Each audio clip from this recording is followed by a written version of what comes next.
Welcome to American Catechism, a systematic Americanology for the wide-awake citizen. Lesson number 4, How to Study American History. Start off by reading Luke chapter 1, verses 1 through 7.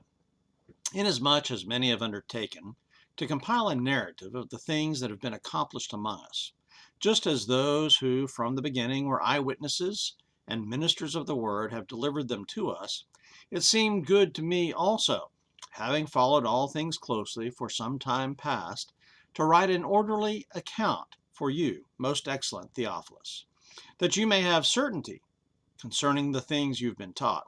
In the days of Herod, king of Judea, there was a priest named Zechariah of the division of Abijah, and he had a wife from the daughters of Aaron, and her name was Elizabeth. They were both righteous before God, walking blamelessly in all the commandments and statutes of the Lord. But they had no child, because Elizabeth was barren, and both were advanced in years. Now, this passage from Luke's Gospel has been a particular favorite of mine since I was a history student in college, because Luke here tells us about his method of writing the Gospel. And this method is an excellent teaching tool for answering the question, how are we to study American history? Luke acknowledges that many have already written narratives about Jesus before his, and this implies that he may have consulted those sources. He is at least aware of them. Next, he mentions eyewitnesses of the events surrounding Jesus, and those who are ministers of the word have preached about these events. Luke very likely interviewed some of those eyewitnesses and some of the 12. He states that he has followed these things closely for some time, implying that he has exercised due diligence in his study and in his writing, and he gives us his goal, to write an orderly account, meaning an account that is in order, largely chronological, makes sense. Luke wants to give this account to the most excellent Theophilus, so that he may have a certainty about these things. The title seems to imply that Theophilus was probably a state official of some kind, a governor perhaps. The tone of the opening to Luke's Gospel is sober, formal, and serious, which supports the overall message. He continues by detailing things about a Jewish priest and his wife, Zechariah and Elizabeth, that indicate an awareness of the intricacies of the Jewish religion and some very personal health details about this elderly couple's life. Luke is a Gentile and a physician, so this level of detail about the Jews is somewhat unusual, while his knowledge of physical conditions would make sense. So let's apply Luke's methods to our own pursuit of history, particularly this study of Americanology. First, Luke had a goal. That goal was giving Theophilus certainty about Jesus. There are things that we can know with reasonable certainty. So we must determine our goals in studying American history, and I think we can be certain about some of those things. I enjoy reading history. It's fun for me. It's a hobby.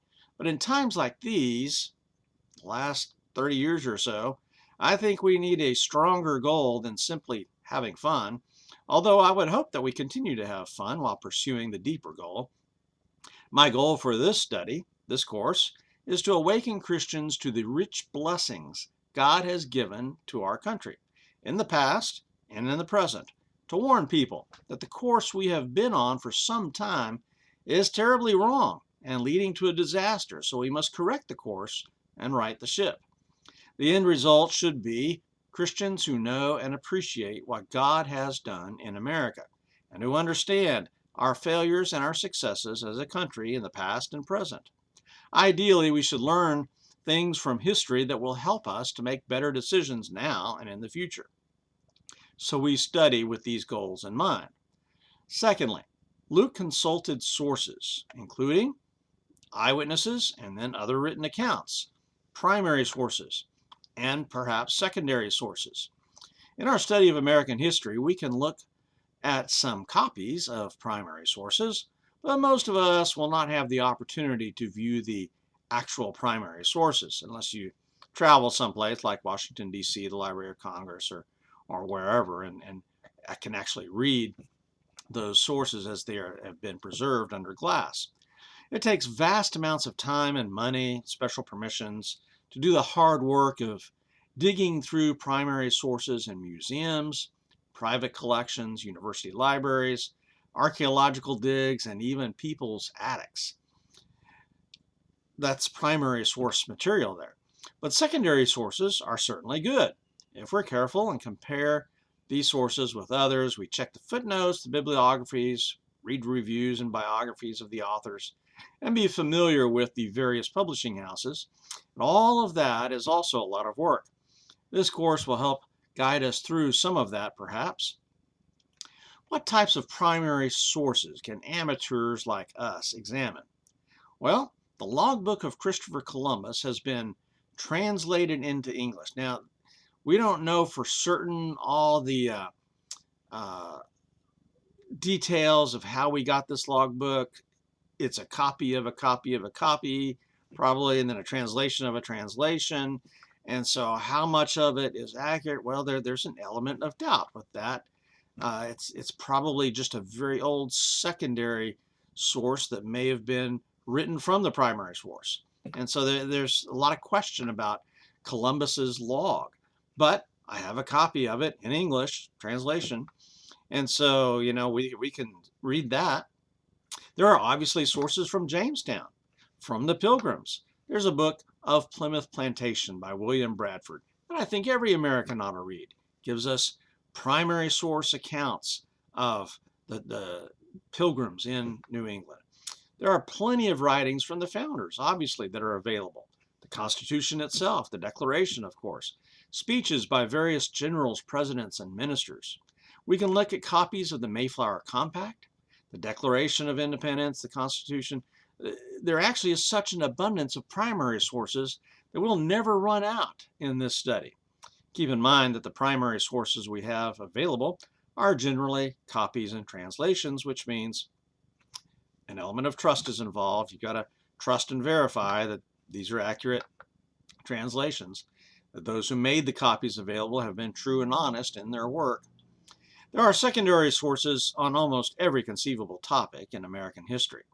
But here we shall have to be more careful and discerning, because those who write history frequently have motives and points of view that are a part of their work. I would say all of us have motives and points of view. So we've got to seek to understand what the biases and goals of the historians are, as well as identifying what our biases are. Currently, in the last few years of 2019 to 21, especially, we had the 1619 report that had a particularly negative view of America that focuses on race and slavery. And that 1619 report is being used in school systems across the country, as it should be. And so it should be examined by Christians, look for its merits and its lies, note all those. But history is written 100 years ago, in the early 1900s, also had some issues. There was a Marxist view of history that became popular back just over 100 years ago, and many historians wrote from the perspective that the founders operated strictly from their own financial interests. And then, of course, there's various other biases, a bias of people identify as white male, and so obviously they're leaving out anybody who's not white or male, and so the women's perspective. So it's all kinds of little biases like that that enter into the picture and have to be accounted for. You see, all historians, even me, we all have an agenda or an idea that we are following.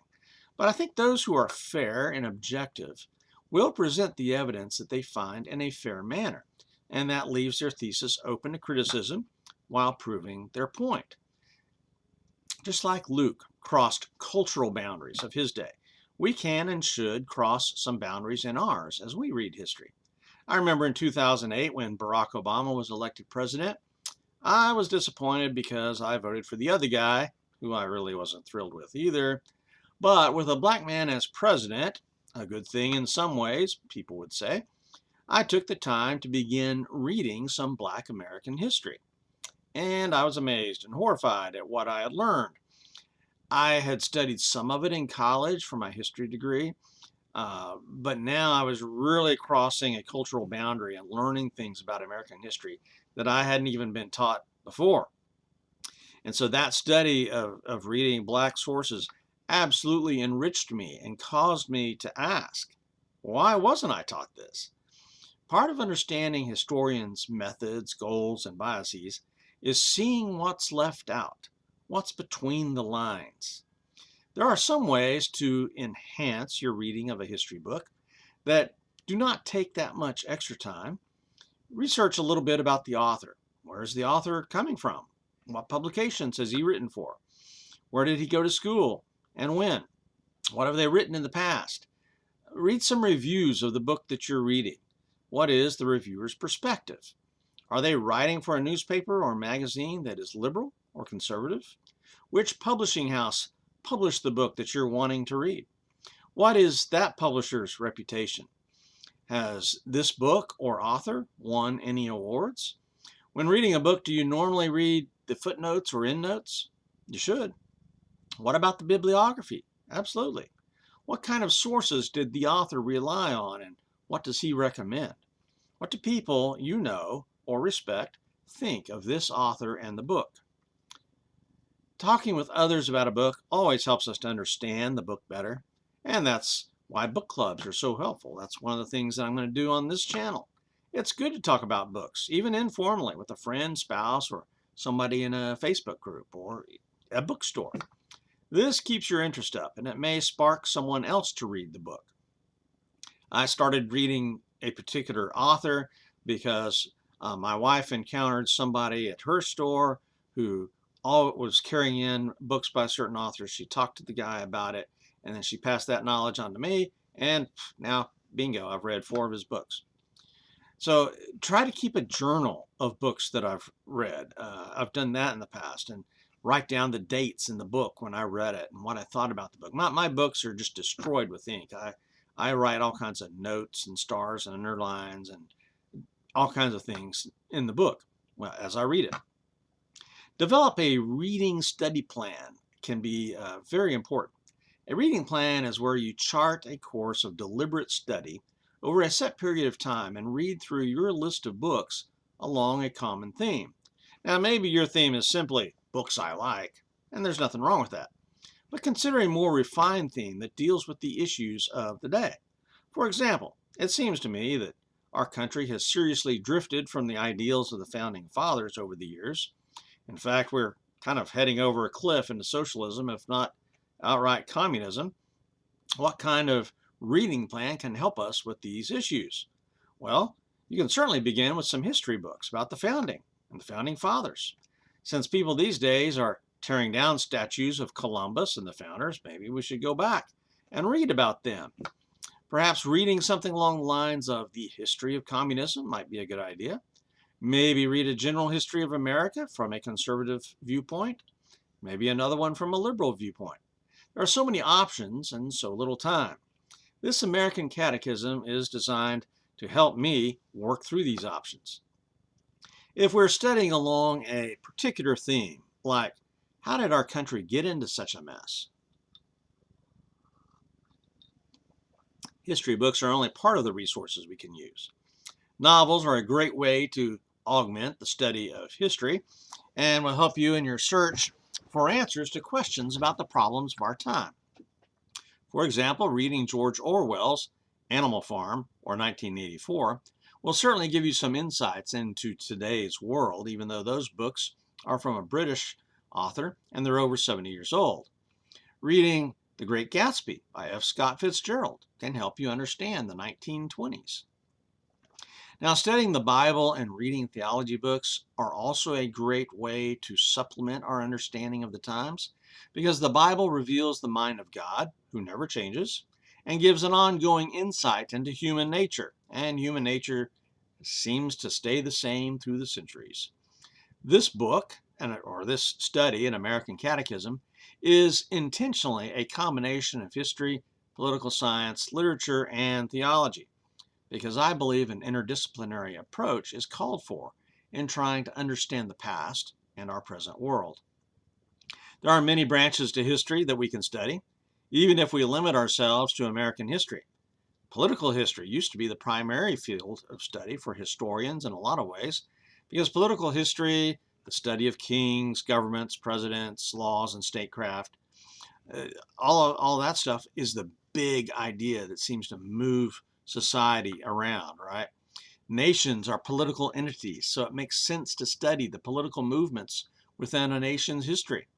Biographies are a part of that because we like to read about the great politicians of whichever time period we're studying. Military history is a natural sibling to political history as nations make war on each other, and war greatly affects the political situations of millions.